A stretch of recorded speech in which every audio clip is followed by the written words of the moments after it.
Hello and welcome to today's episode of Focus on Health. I'm glad you could join us once again to keep you informed on matters health. I'm your host, Yvonne Kemuma. Today it is all about rehabilitative services. What is it and what does it entail? We dive right in right after this segment of the Health Update.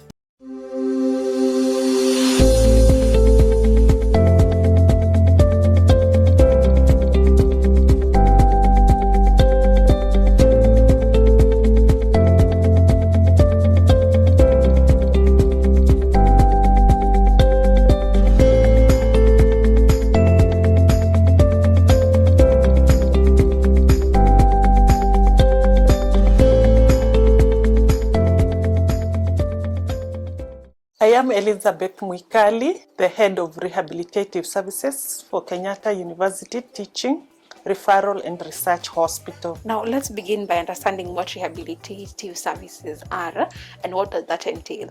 Rehabilitative services is a part of medicine that combines different cadres to form an aspect of patient's care. That is the rehabilitative services. We do similar jobs. The rehabilitative services is what we look at the patient's functionality. We look at how we can support the patient's functioning and well-being using different physical approaches as opposed to the treatment and management that the medical doctors do. Who needs these services? So the rehabilitative services, which include physiotherapy services, occupational therapy services, orthotics and prosthetics specialists, speech therapists, hearing and audiology rehabilitation. These are services that provide interventions that help in either restoring function, improving function, or trying to fit the patient back into the society within the available functionality, maximum available functionality for that patient. So for us specialists in rehabilitative services, you find a patient may need our services from a disease that has left them with some inability to perform functions that they need in their daily activities, or it may be due to an injury where you, for example, you are broken a leg. The medical surgeons will fix your leg in theater, but then the rehabilitative services officers, either the physiotherapists, occupational therapists, depending on the lacking function, each cadre will fit into their scope to help the patient back into walking. And this comes from different interventions, including exercises, including modalities that we have, including use of assistive devices. That's for, first we have said rehabilitative services can be needed in cases of disease, like say a patient has gotten a disease, say like a stroke or a paralysis due to some infection. So the rehabilitative services officers, which we are saying are the physiotherapists, the occupational therapists, the speech therapists, and for this case of a stroke, maybe the patient may not be able to talk. So the speech therapist will help the patient learn approaches of how to express themselves or even improve on the speech that is available.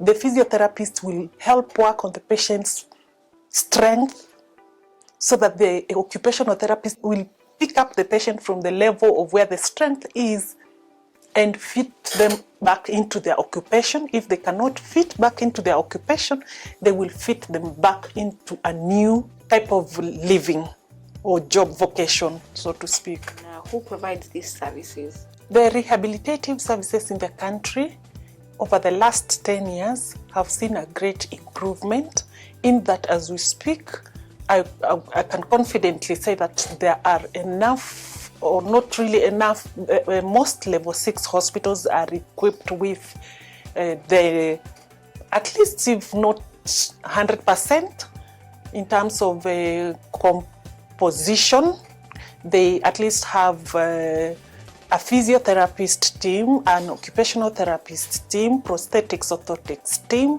speech therapists, and the list that completes the rehabilitative services, at least in the level 6 hospitals, level 5, and up to level 3. I'm sure the Ministry of Health is working hard towards ensuring that there is good access to these services from level 2, level 1, which is the community, because especially of the call from the WHO to concert efforts towards access for the rehabilitative services. Now, you've mentioned access at the community level.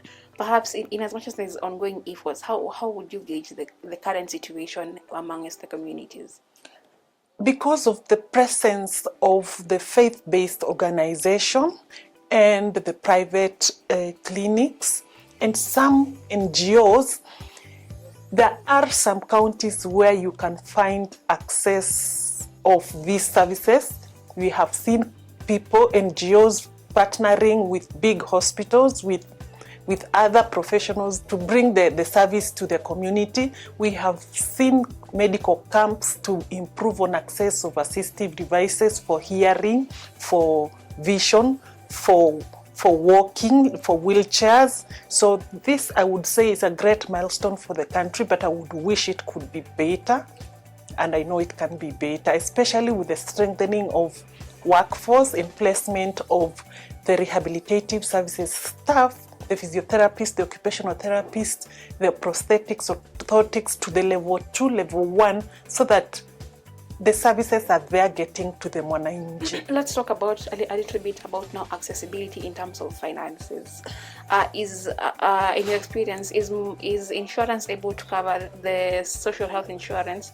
Is it able to cover most of the cost? And how, perhaps, for those who are not perhaps under the scheme, how accessible is it for them still? I would say for a start, SHA did a good job to ensure that there was inclusion of the rehabilitative services, though not fully. It's based on approval, on what is your limit, and some services are not covered, but the long-term services are well covered.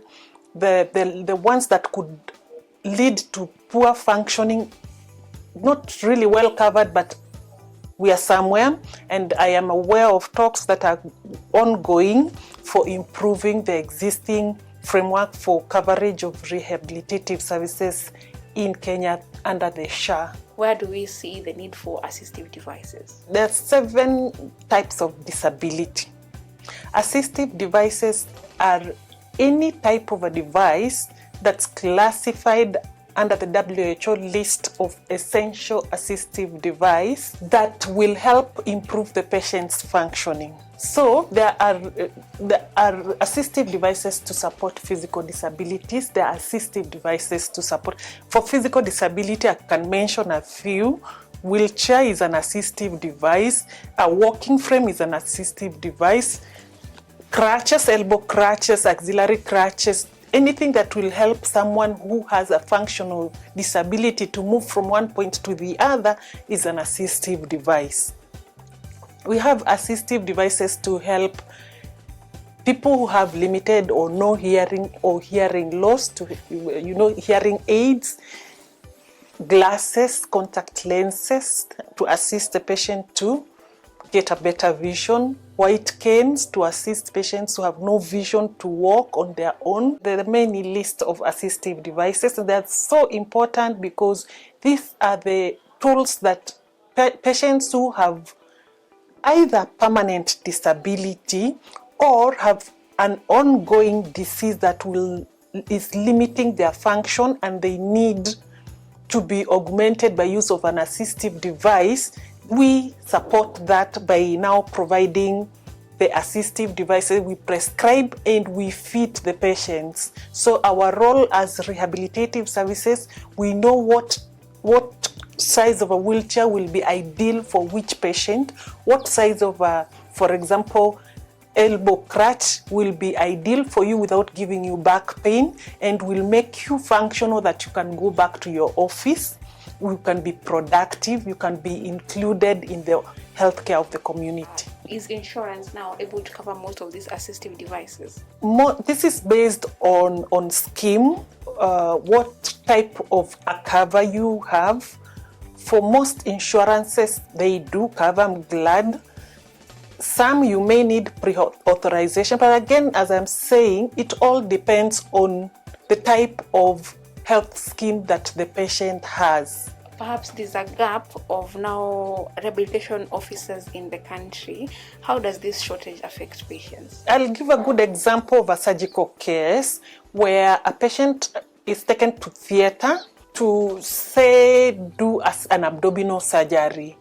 Usually the physiotherapist will come in on day one to help the patient with breathing, to help the patient prevent complications of surgery like developing blood clot, the breathing problems, so that the patient is moved out of bed as quickly as possible, because this improves the average length of stay of surgical patients. So if we are able to move them every, say, a major case 4 to 6 days, this makes the patient's access for the service easier.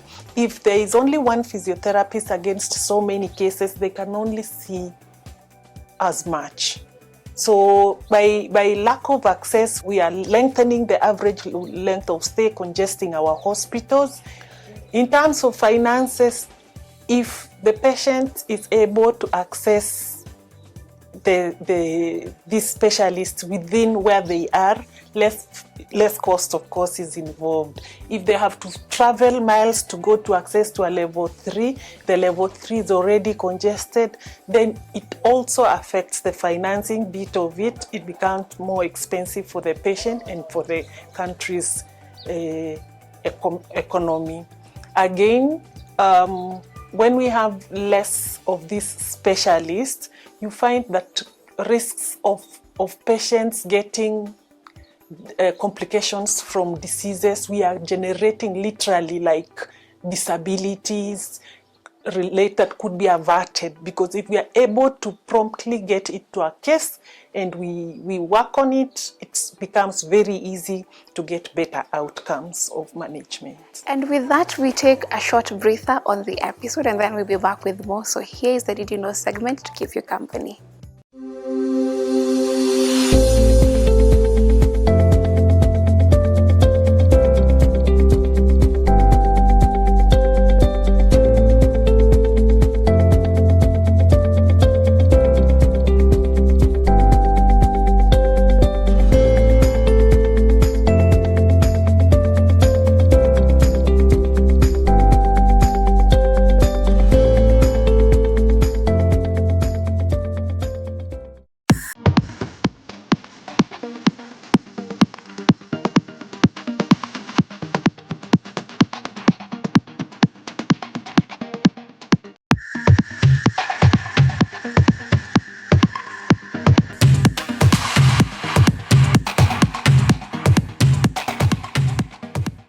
And we are back. Thank you so much for keeping it focused on health. I'm your host, Yvonne Kimoma. Let's continue with the conversation. So what challenges do families face when trying to access rehabilitation for a child born with disability? As I have said, in Kenya, we have a challenge of few of the specialists of rehabilitative services. That's the physiotherapist, the occupational therapist, the prosthetics, orthotics specialist. If a patient is in need of services from either of these cadre, the first challenge is even knowing, awareness that this is what I need. They somehow have an idea that they need a daktari, but there is, at the community level, you find there is still not so good awareness of who is who within the rehabilitative services.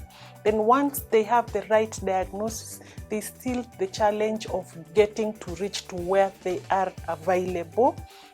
If they reach to the level 3s that I have said, that are equipped with the correct workforce, you find the waiting times.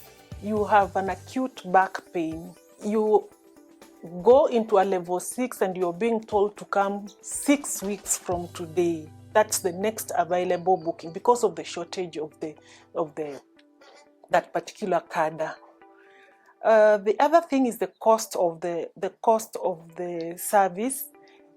A physiotherapy session, you see, for say if it's a patient or a child with a developmental issue, they will need a couple of occupational therapy sessions, either OT, both OT, physio, or either OT and speech, or other times you find they need the 3 specialists.